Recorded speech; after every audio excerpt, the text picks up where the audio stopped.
Disclaimer, the following video was recorded on May 22nd, 2025. It was supposed to be released on the day it was recorded, and the celebration mentioned was on that day. Hey guys, Fergus here. Now before we start, I just want to say right now, if you guys are kind enough to do so, then please go down in the comments and wish me a happy birthday! Yes, as of the time of this video being released, it is my 17th birthday! So if you guys wish me a happy 17th birthday down in the comments below, I would very much appreciate it. In fact, that is actually why there is background noise in the audio of this video right now. Because to celebrate my 17th birthday, I am actually being driven down all the way to IMAX right now to go see Mission Impossible: The Final Reckoning. So I hope you guys don't mind the background noise in this video. And another thing that I also want to note is that yesterday, as of the time of this video being released, I have actually finished up voice recording on the first episode of Warner Brothers Logos of the Years. Yep, that's right guys. The first episode is done voice recording and is almost ready to go. The only thing I need to do now before I fully finish editing the episode is do a piano theme for the show's intro. I actually put the full episode up on my channel as an unlisted video titled Test, just to make sure that there were no copyright issues with it. And I'm happy to say that the episode on that front is all good. All I have to do is just make the piano theme and finish up the editing process, and then it will be officially ready for release this November. But before I announce the official release date of the first episode, and start working on the marketing for the first season, if you guys really want to see something from the series, and you just can't wait until November, well then I'm very happy to give you guys a very special preview. This is the first 10 minutes of Warner Brothers Logos of the Years. Honestly, I don't even know how to start something like this. How could you possibly do a review series on several Warner Brothers movies that does justice to their over 100-year film legacy? This studio's history in film since 1923 has brought to us thousands of well-known feature-length films, across both their main division and their separate film divisions as well. Sure, some might be better than others, but they're all worth remembering. I am Steve. Well, most of them are. Some of them are better left forgotten. Okay. But the point is, even with the real undeniable stinkers, there have still been so many really well-known movies throughout Warner Brothers' over 100-year film history. This show can't possibly do justice to their amazing film legacy. That's just too huge to do justice to. So yeah, there's no way that a review show could ever fully do justice to Warner Brothers' over 100-year legacy in film. But in this show, we're going to be celebrating many of their movies with what I'm always excited to see in front of a major studio movie: opening studio logo variants. Yeah, I always love when a movie studio spices up their opening logo by adding something different, specifically unique to the movie. And Warner Brothers has certainly done that a lot.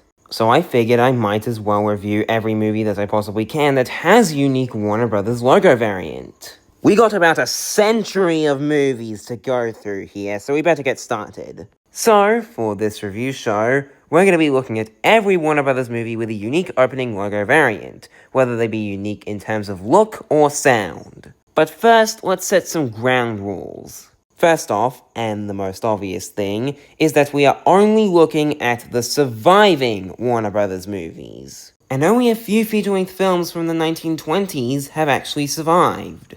So we'll be looking at those throughout Season 1 of the show.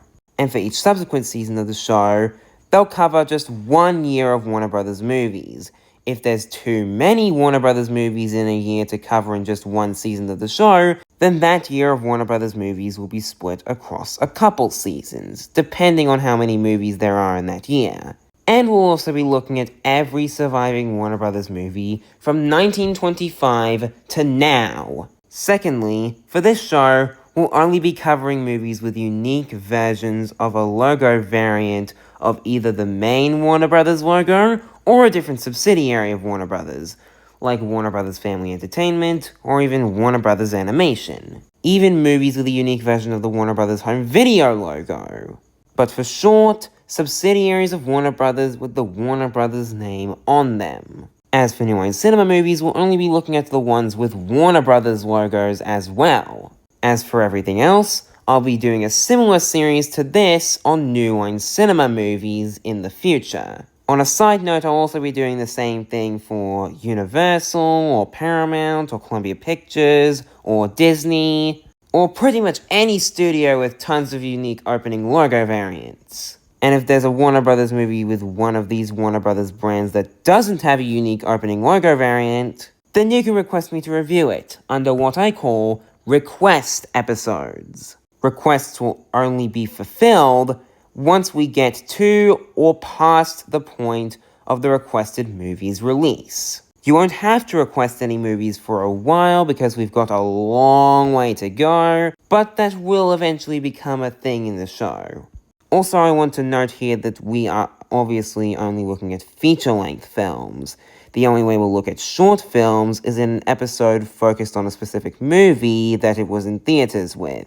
And again, we're looking at any Warner Brothers movie that has a Warner Brothers logo that's different in either look or sound in any way. Which pretty much every Warner Brothers movie from the 1920s to early 1950s pretty much has. Because that's how deep I'm willing to go for this show. And for you guys. So throughout the first chunk of seasons of this show, we're going to be going through a lot of old Warner Brothers movies. And if I missed any ground rules for this show, don't worry, I'll be sure to note them in future episodes. But anyways, we're going through a century of movies for this show, so let's finally get to it. And to cover all these movies, we're going to be using a device I built to help us do that.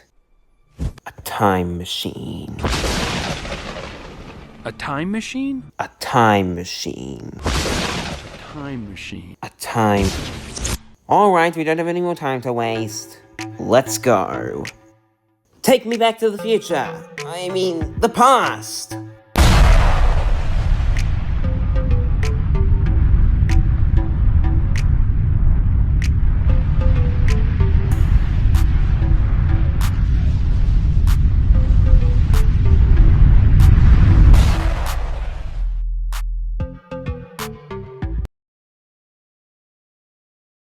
The year was 1925. Warner Brothers have taken up a deal with their first big film star, a German shepherd by the name of Rin Tin Tin. 2 years prior to this point, shortly after founding Warner Brothers Pictures, Warner's put the dog in a film called Where the North Begins, which proved successful for Warner's at the time, making it over $300,000 in a single weekend. In this year, Rin Tin Tin was set to star in his next film, Clash of the Wolves. But why do we start our story here? Well, from what I know, this is actually Warner Brothers' oldest surviving feature-length film from 1925. And in 1925, Warner Brothers debuted their first ever opening studio logo for their films. And while Clash of the Wolves might not have been where it debuted, it is the oldest surviving Warner Brothers feature film from 1925, so this is where we'll be starting off. Also, another notable thing, Clash of the Wolves was actually preserved by the Library of Congress in the National Film Registry. And also for any other Warner Brothers movies that have been preserved in the National Film Registry, I'll bring it up in my review. But I thought it would just be good information to know. Now, prior to watching this movie, or any old Warner Brothers movie for this show, the only silent film that I had ever seen was 1911's Pinocchio, which I actually really enjoyed despite its age. But I'll probably talk about that film in another video. And I only bring this up to show that silent films can be good even by today's standards, just to set a standard for what we're about to go into. And after having a really good time with my first silent film I had seen, I'm actually pretty excited to go into Clash of the Wolves. Plus, it's also going to be very interesting to see how silent films were after the birth of a nation, which was an important stepping stone for feature-length films to become what they are today. But hey, at least Clash of the Wolves isn't racist. Speaking of Clash of the Wolves though, now that we're here in 1925, let's finally get to it. But real quick, right before we do, I actually want to give a shout out to the YouTube channel Remastered Cinema, who impressively remastered Clash of the Wolves in color, which you can watch on YouTube, since the movie itself is in the public domain. And I'll be bringing up the parts of the movie that look the best in this color remaster in this review. I'll leave a link to this remaster of the movie in the description of this episode, so that you guys can go check it out for yourself. But for just regularly talking about the movie in this review, I'll just be using the black and white footage, just to avoid any copyright issues. But anyways, let's see what the oldest surviving Warner Brothers movie with a unique opening logo variant is all about. So without further ado, this is Rin Tin Tin in Clash of the Wolves. Oh, of course, one more important thing. Spoiler alert! If you do not want to get spoiled about this movie, then click off the video now or skip to here. I guess before we fully get into the film itself, let's talk about the Warner Brothers logo, since that's what this show is covering these movies for. Now, this version of the Warner Brothers logo is called Building, since the logo itself features a shield with the letters W and B and a picture of a building inside of it. The W and B standing for Warner Brothers, of course, with the logo itself being against a background of trees. Sure, it's pretty simple and weird, but I actually like the look of it. It's definitely interesting for being Warner Brothers' first film logo, but it's not bad. Also, when they started out, Warner Brothers referred to their movies as classics of the screen, which they used until 1926. But it seems that calling them classics of the screen has actually aged very well, and I honestly find it to be charming. And now, past the Warner Brothers logo, we finally get to the film itself. Clash of the Wolves. Alright, I'm gonna stop the sneak peek there. I hope that's enough to get you excited for the show when it comes out this November. Also, by the way, one thing I want to mention before I announce the release date.